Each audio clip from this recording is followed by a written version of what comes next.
अम्बरीश राजा एकादशी व्रत करते थे और आपका नियम था कि आप समय पंचांग देख करके द्वादशी कब लग रही है तभी पारणा करते थे।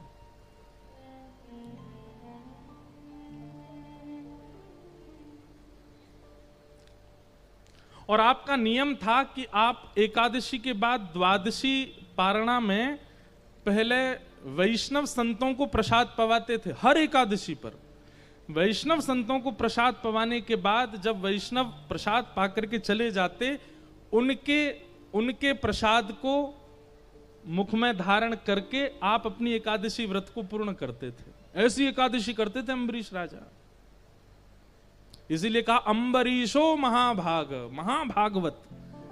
एक तो होते हैं भागवत, इनका नाम है महाभागवत। सामान्य एकादशी नहीं है। वैष्णव भक्तों को प्रसाद पवा करके उनके फिर प्रसादी ग्रहण करके एकादशी व्रत की पूर्ति, ये उनका प्रत्येक एकादशी का नियम है। आज एकादशी व्रत के पारणा में प्रसाद पाने के लिए भृगु ऋषि आए हैं और साथ में अपने हजारों शिष्यों को लेकर के आए हैं।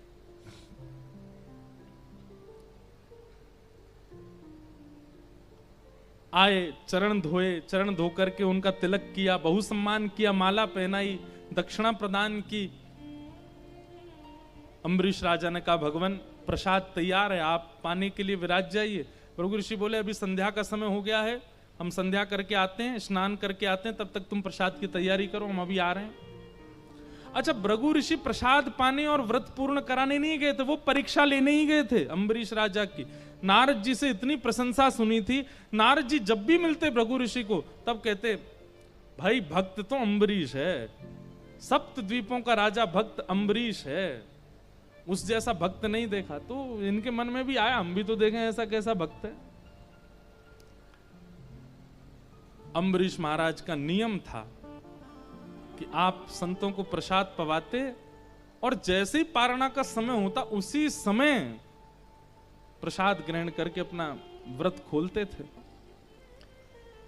संध्या में बहुत कम समय लगना था, लेकिन भृगु ऋषि जानबूझ करके समय व्यतीत कर रहे हैं ताकि उसके पारणा का समय निकल जाए। फिर देखता हूं कि धर्म को प्रधानता देगा कि संत वैष्णवों की सेवा को प्रधानता देगा। यहां अम्बरीश बड़े व्याकुल, समय निकलता जा रहा है, पारणा का समय हो रहा है, क्या करें, अभी तक भृगु ऋषि आए नहीं है, प्रसाद पाया नहीं है, मैं कैसे अपना व्रत पूर्ण करूं। और उसके बाद यदि व्रत पूर्ण करता हूं तो अभी तक जो मेरा नियम चला, इससे कोई ठाकुर जी नाराज नहीं होते। कई लोगों का नियम होता है कि वो बिल्कुल एग्जैक्ट टाइम पे ही व्रत खोलते हैं। इससे अगर आप चूक जाओ तो ठाकुर जी नाराज होंगे, ऐसा नहीं है। पर हां, कई बार नियम होता है। नियम को आप जितनी श्रेष्ठता से परिपूर्ण करते हो, भाई स्कूल जाने का समय है 7 बजे, अब 7 बजे अगर पहुंच जाते हो, फर्स्ट क्लास अटेंड कर लेते हो तो अटेंडेंस में नाम आ जाता है कि प्रेजेंट थे। अब लेट पहुंचोगे, फर्स्ट क्लास ही निकल गई, क्लास टीचर अटेंडेंस लेके चले गए, आपकी अटेंडेंस ही लग पाई। अब लग तो जाएगी, बाद में आप क्लास टीचर को जाके बोलोगे मैं आया था, लेट आया था, आप मेरी अटेंडेंस लगा दो। पर समय से पहुंचने पर अटेंडेंस हो जाती है कि हाँ ये उपस्थित थे। ठीक उसी प्रकार समय पर नियम की पूर्ति करने से उपस्थिति दर्ज होती है, लेकिन कभी नियम टूट जाए तो उससे ठाकुर जी नाराज नहीं होते हैं। लेकिन अम्बरीश राजा का नियम था कि अपने समय से ही पारणा करना है। और यहां भृगु ऋषि तो जबरदस्ती आत्मजल लेकर के बैठे हैं, संध्या कर रहे हैं, बोले कि आज इसका समय ही निकले, देखता हूं क्या करेगा। 2-4 मिनट रह गए थे, वशिष्ठ ऋषि के चरणों में जाकर के प्रणाम किया, अपने गुरुदेव को प्रणाम करते हुए अम्बरीश राजा बोले भगवान कुछ बताइए ना, भृगु ऋषि आए प्रसाद पाने लेकिन अभी तक आए नहीं और मेरे पारणा का समय हो गया, मैं क्या करूं, मेरा नियम टूट जाएगा। मेरे नियम में मुझे कुछ समृद्धि या उपलब्धि नहीं चाहिए, केवल भगवत दर्शन का नियम रखा है मैंने।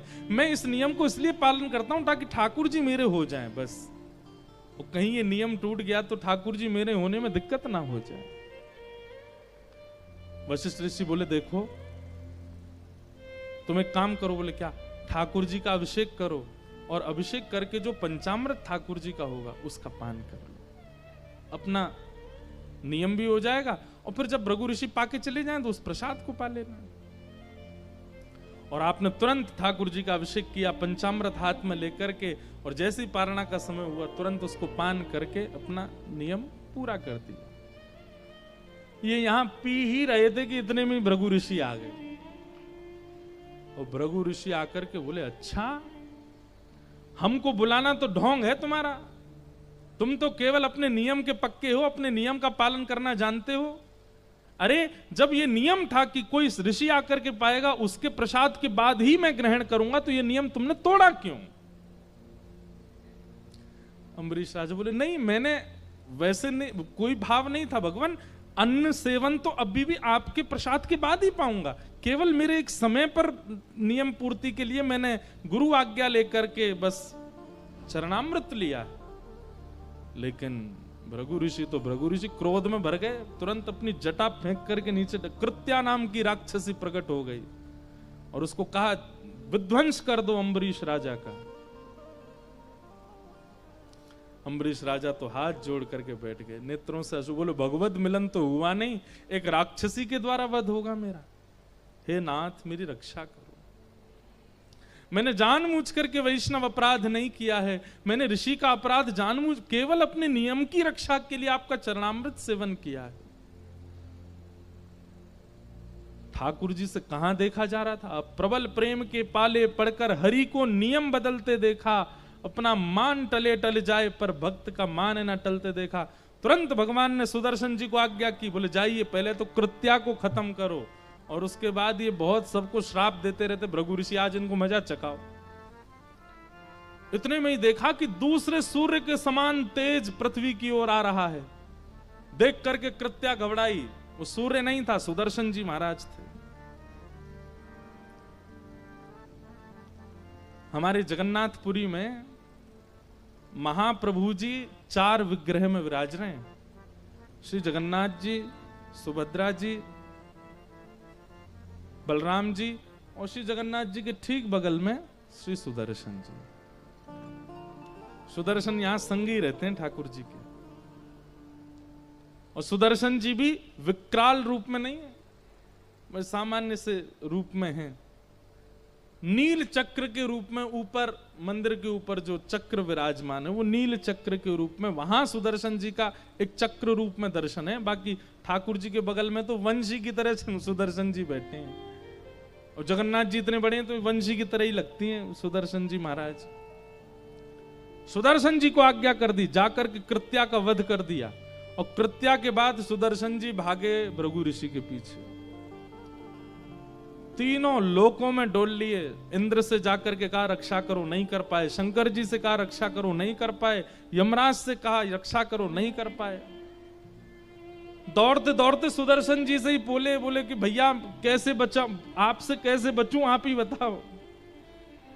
बोले जिन्होंने हमको छोड़ा उनके पास जाओ। दौड़े दौड़े भगवान के पास गए, बोले प्रभु मुझे क्षमा कर।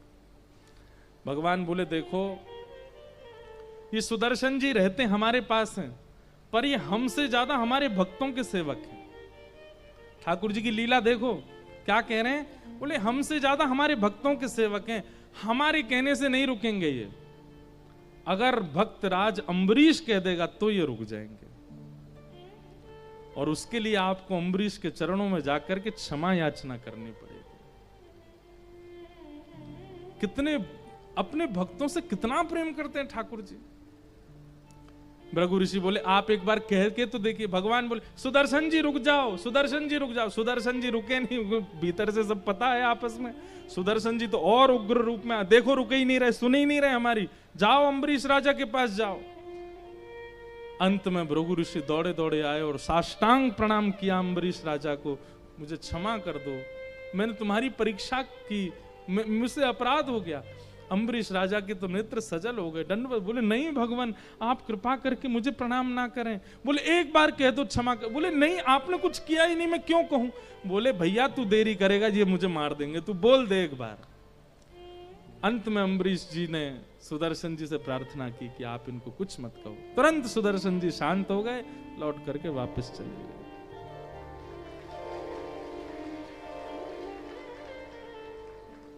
भृगु ऋषि के चरण धोए। भृगु ऋषि के भाई तुम हाथ ही मत लगाओ हमको, अम्बरीश तुम भाई क्या तुमने ठाकुर जी को वश में कर रखा है अपने? अरे भगवान के आयुध भी उनके कहने से नहीं रुकते हैं, तुम्हारे कहने से रुकते हैं। अम्बरीश राजा के नेत्र सजे, बोले ये मैंने कुछ नहीं किया, सब ठाकुर जी की लीला। श्री मद्भागवत में भगवान स्वयं कहते हैं, अहम भक्त पराधीन यस्वतंत्र इव द्विज साधुभिर्ग्रस्त हृदयो भक्तैर्भक्त जनप्रिय। हे भृगु महाराज, मैं अपने भक्तों के पराधीन हूं। वो कभी नहीं चाहेंगे कि कुछ ऐसा हो, पर मैं उनके मन की रक्षा करता हूं, मैं उनके भाव की रक्षा करता हूं। मुझे पूरे विश्व मेरे अधीन है, पर मैं अपने भक्तों के अधीन हूं।